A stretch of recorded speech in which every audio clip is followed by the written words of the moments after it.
കാണുന്ന സമയത്ത് നമ്മൾക്കറിയാം ജമ്മു കാശ്മീരിനെ ഭാരതത്തിൽ നിന്ന് വേർപെടുത്താൻ വേണ്ടിയിട്ട് ഒരുപാട് ശ്രമങ്ങൾ ഈ ജിഹാദി ഭീകരവാദികളുടെ ഒരു എന്താ പറയുക അവരെ വലിയ രീതിയിൽ പിന്തുണച്ചുകൊണ്ട് പാകിസ്ഥാൻ ചെയ്തുകൊണ്ടിരിക്കുന്ന ഒരു കാര്യം തന്നെയാണ്.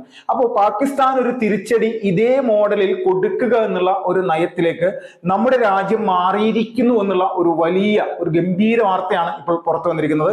ഇത് പ്രധാനമായിട്ട് പാകിസ്ഥാന്റെ ഒരു പ്രവിശ്യയായിട്ട് എന്നും വലിയ പ്രതിഷേധങ്ങളൊക്കെ ഉണ്ടാകുന്ന സ്ഥലമാണ് ബലൂചിസ്ഥാൻ. ബലൂചിസ്ഥാനെ സംബന്ധിച്ച് അവിടെ ബലൂചിസ്ഥാനെ ഒരു പ്രത്യേക രാജ്യമായിട്ട് പ്രഖ്യാപിക്കണമെന്ന് പറഞ്ഞുകൊണ്ടുള്ള നിരന്തരമായിട്ടുള്ള പ്രക്ഷോഭങ്ങളും പ്രതിഷേധങ്ങളും, അല്ലെങ്കിൽ അവർക്ക് പ്രത്യേക സായുധ സേനയടക്കമുണ്ട്, അവർ നിരന്തരമായിട്ട് പാകിസ്ഥാൻ ഭരണകൂടത്തിനെതിരെ ചെയ്തുകൊണ്ടിരിക്കുകയാണ്. ഒരു സമയത്ത് പാകിസ്ഥാൻ പട്ടാളം ബലൂചിസ്ഥാനിൽ കയറിക്കൊണ്ട് വലിയ രീതിയിലുള്ള ആക്രമണം നടത്തി ആയിരക്കണക്കിന് ആളുകളെയാണ് അവിടെ വെടിവെച്ച് കൊല്ലുകയും സ്ത്രീകളെ അടക്കം ക്രൂരമായിട്ട് പീഡിപ്പിക്കുകയും തങ്ങൾക്ക് ഈ പാകിസ്ഥാന് നേരെ ഒരു പ്രതിഷേധം ഉണ്ടായി കഴിഞ്ഞാൽ ഇതായിരിക്കും തങ്ങളുടെ ഭാഗത്തുനിന്നുള്ള നിലപാടെന്നുള്ള രീതിയിലേക്കുള്ള കാര്യങ്ങൾ അവർ